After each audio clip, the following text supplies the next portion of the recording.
Hello and welcome to the Real Estate Regroup Show. I am your host, LJ Walker, a real estate investor helping you realize your dreams of owning a home or investing in one. Today, let's talk about enabling.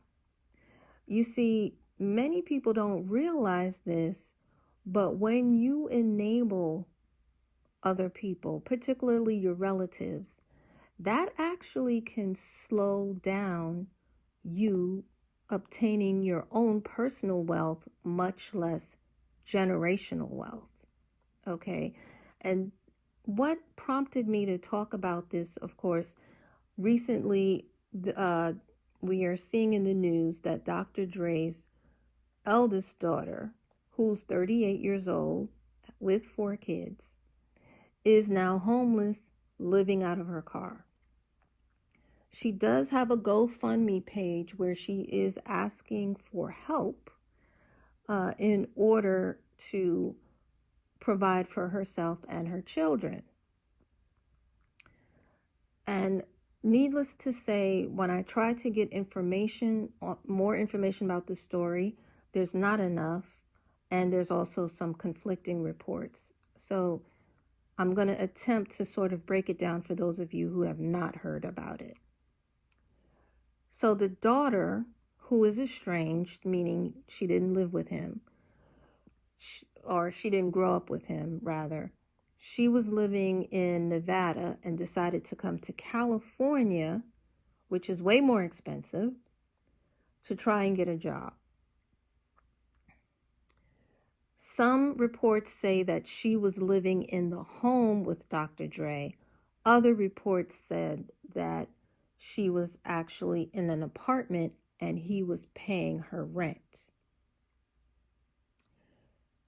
Sources also say that she went and she spoke with a reporter, I believe, or some media outlets, and mentioned that she agreed or was happy with his current ex-wife getting the money that she won from the settlement, the divorce settlement.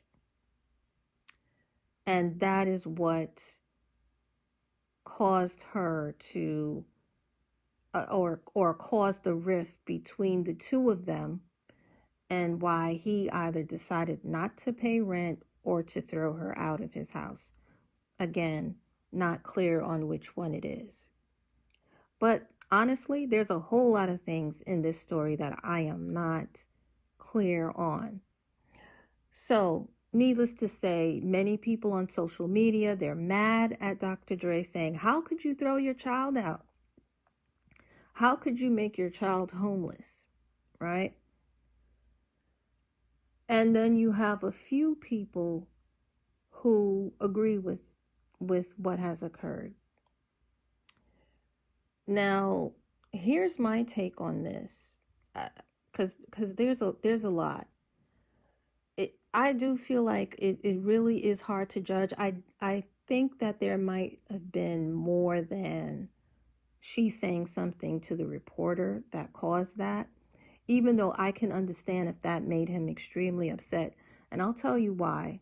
Divorces, in my opinion, are never really final. Yes, him and his wife have a divorce settlement. However, I've seen couples who, 6, 7, 10 years after their divorce, the ex goes back to court saying that they want more money because the kid wants to go to college or the kid wants to go to private school. I've also seen where there may be no kids involved, or the kids are grown, and the ex says, I need more money for alimony because the cost of living where I'm at is very expensive. I've seen that as well. So in my opinion, I don't think it was very smart of her to say anything to the press.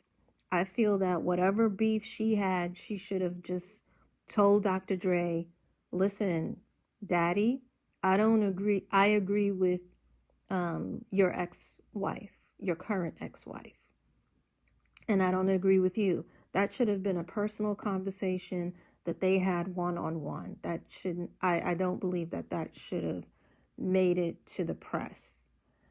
And especially, and it apparently, the press didn't even give her money, or they didn't give her enough money. I mean, she should have known that that is something that would have made him upset. So that's one of the things that puzzles me about this whole thing. The other thing that puzzles me is that although she is estranged, being that he once was a billionaire, he's not now because of the divorce, he's now just a multimillionaire. Still a lot of money though. The other thing is, I'm thinking that she would have had a better education where she would have known how to handle her money better. If you understand what I'm saying, because I'm pretty sure, even though she was estranged, many of the reports said that he knew about her. So I'm pretty sure he was paying child support for most of her life until she was, what, 24, 26 years old, probably. So I'm thinking in my mind, and I guess I'm wrong, evidently, that her education would have been a lot better than ours, than the average person. So that's another thing that is disturbing for me. And then 3, okay, when she had turned 21, or even if you want to say 24, 26, she really wasn't underneath her mother anymore. Even if she was physically, legally, she wasn't. And I'm thinking, if that's my child, I want my child to know how to handle money. And the mere fact that she had to depend on him to pay her rent, that's bothering me a bit. Number one, I understand people fall down, but that still is bothering me. And number 2, the fact that him just pulling away the rent money forces her to be homeless. Because let me break this down even further. When I was coming up, my parents were not rich. Okay, I was raised by a single parent. We were well below the poverty line. We got food stamps. But I made sure, even though the schools did not teach too much about money, well, before anything, my mom actually sat me down and she spoke to me about money. My mother laid the bills out on the table in front of me and showed me her paycheck. And I was trying to figure out, like, how in the world did you pay all of these bills? Because we always had the lights on. We always had food on the table, even if it was cheese and crackers or sardine and crackers. We always had food on the table. We always had the lights on in the apartment that we lived in. And my mom, she taught me how to save. I understand that some parents don't, but I'm thinking to myself, as rich as he is, I understand that she was estranged from him, but I'm thinking when she had turned 21, I'm just shocked that nobody gave her any money lessons. And then number 2, the other thing that I did to take it a step further is, yes, college did require that I take some accounting courses, which I did. I took economics, etc., right? But I didn't really get too much financial information as far as how to manage my own finances personally, because what they taught me in college was really how to manage a business's finances, not my own personal one. What I did was I had to go to the library and learn it. You understand? But nowadays, and like way after I was born, they started having millionaire camps for kids, and all these money camps, stock trading camps for children. And most of the children were rich. And being that he's been rich, because me and him about the same age, being that he was rich, I'm just shocked that, was she exposed to it, or was she exposed and she just didn't pay attention, didn't listen?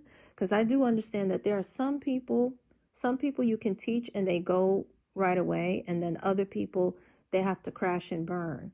So I'm just uh, wondering about that. And not only that, um, with his connections, if you know the right people, if you lose everything, if you have the right people around you, they can hook you up with a good job, with a good investment tip or something, so that is what is puzzling for me, and that's what I'm having a hard time grasping, is that with all the resources that he has, even if he were to pull the rent from you, or let's say I was his daughter, if he was to pull the rent from me, I got other resources that I can pull from to help me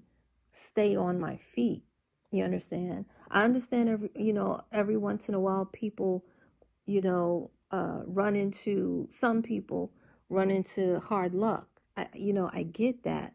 I had that when I graduated college. I had that.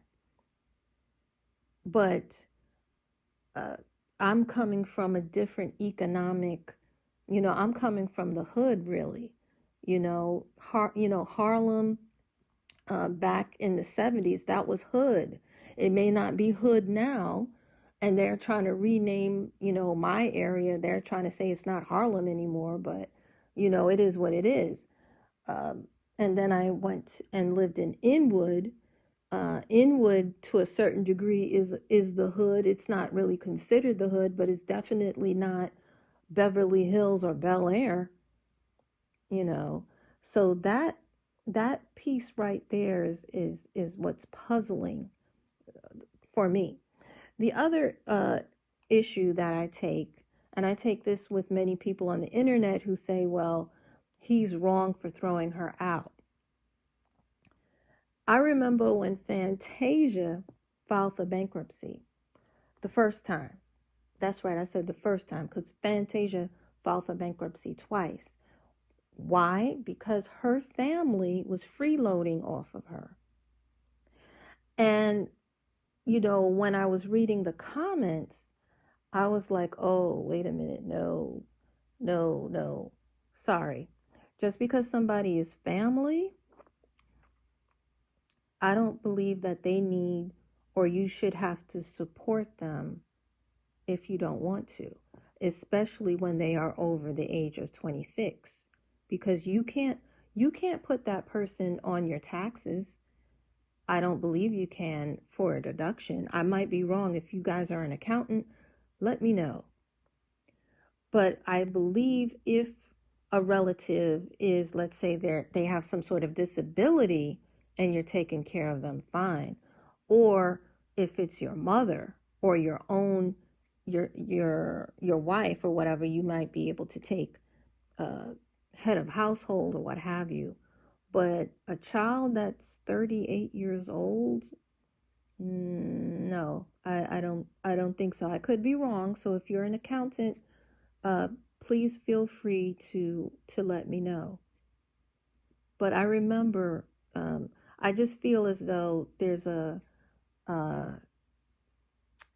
I don't think people are being consistent, because people put Fantasia down when she kept her family, and now Dr. Dre has uh, let his family go, and people are now putting him down. It's like, well, what are you guys for? You know, that's my other situation. And Fantasia is not the only one. There are many basketball stars and football stars whose family, sometimes they support 20 people, 20 grown people, including their wife and children. And then you hear about them when they leave the league, or sometimes even before they leave the league, and you hear, oh, they're bankrupt. they had to file for bankruptcy, or they're homeless, or they're penniless. Yes, because people think that that money lasts forever. It doesn't last forever. Okay? You have to find a way to make it grow. And you can't enable everyone in your family. You can support them if you choose to, and that's totally up to you. If you choose to support that family member. But I don't agree that you need to support them for a long period of time. Now, I wasn't clear as far as how long she was either getting her rent paid or living with him. I wasn't clear on that aspect of it.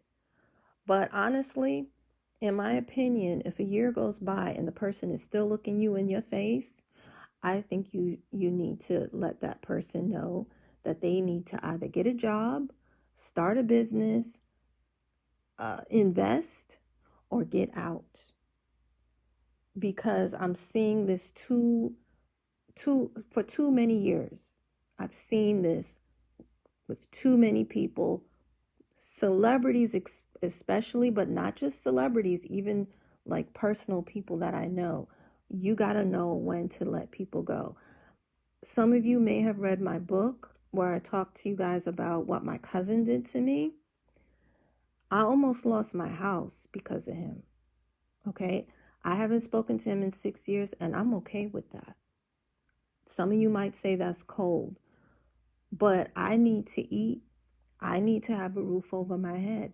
That's my priority. And I cannot have anybody, including family, get in the way of that goal. If you are doing things to get me in trouble, or you're wasting my money to a point where I can't pay my taxes, I can't pay my bills, I'm going to get things cut off because of you, you have got to go. No questions or comments asked. You know, we all have our limits. We all have our dispositions. But, you know, I feel many of us, we don't set boundaries, you know, and we need, in order to obtain the wealth or even just the comfort that you want, you need to set boundaries. You need to set boundaries. All right. So, guys, let me know what your opinion is. Would you ever let your relative go if they misused or abused you, or, you know, messed with your money in any sense? Or would you still keep them? The other thing too that came across my mind is this, and this is what makes it real hard, is the fact that right now we're in COVID, and you have all these different variants coming out. So you know what? If you say no at this particular time, I wouldn't throw any relative out, I can understand that. I can understand that. But when this is all over, and also just backtracking, when it came to Fantasia, this was before COVID. When it came to some of these basketball players and whatever that were supporting 20 members, this was before COVID. All right? So, no, I don't feel like your uncle, especially if he's healthy, or your cousins, or, you know, healthy in and supposedly in their right mind, I don't think they should be freeloading off of you. I don't think they should be living in your house. I don't think you should be paying their rent. But now that we are in COVID, that does, to be honest, make it a little bit more of a difficult situation. And even with that, I'm not sure. That's why I'm thinking that something else must have occurred. Like this must have been a buildup of a number of events before he said, okay, you know what, that's it, you go, to his daughter. That's what I'm thinking. I don't think it's just this. I think this was just the straw that broke the camel's back. Um, because this disease is real. There are people who get vaccinated and they're still getting a virus. And some people have even died. Okay, so yeah, guys, it's something to think about. It is something to think about. You know, when you are supporting a human being, that's also an investment, and you want to see a return on your investment. Not necessarily that they'll give money back to you, but that they'll be a productive member in society. You know, because even right now with the kids, I'm we're talking about stocks. We're talking about real estate. You know what I mean? I've spoken to my cousin about cryptocurrency. Like we're having the discussion. I'm not giving them money, mind you. We're just having the discussion so that my hope is that when they get to that age and they get their first job, I want them to immediately invest their money. Because investment is not just about putting money in somebody's hand. Investment is also about putting knowledge in their head and opening up their heart if you can, you know. So anyway, guys, I'm done for now. Please feel free to share and comment below on what you would do in the situation. Remember, pass this along because each one reach one, teach one. Bye for now. Until next time, have a good night.